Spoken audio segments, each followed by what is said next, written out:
না, ভেজাল বেশি না কম? এজন্য খবরদার, বিবির প্রশংসা করেন, বিবির প্রশংসা করেন। মহিলারা প্রশংসা শুনতে বেশি ভালোবাসে। মহিলাদের সাথে যদি ঝগড়া করেন, ঝগড়া আরো বেড়ে যাবে। মহিলাদেরকে যদি প্রতিদিন কয়েকবার করে বলেন I love you, I am sorry, খুশি হয়ে যাবে। কোন ঠিক কিনা?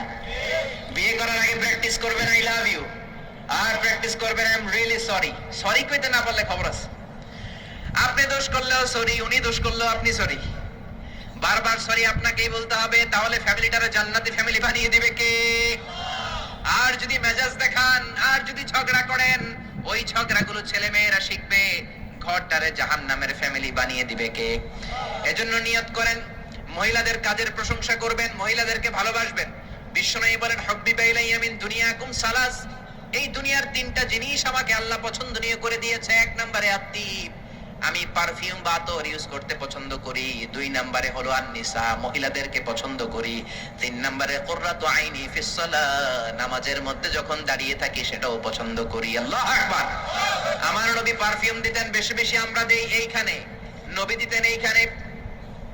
কারণ বিশ্বনবী আতর ব্যবহার করার পরে সারাদিন যত মানুষের সাথে মুসাফা করতেন, বিশ্বনবীর ব্যবহার করা আতরের ঘ্রাণ সব মানুষের হাতে হাতে চলে যেত।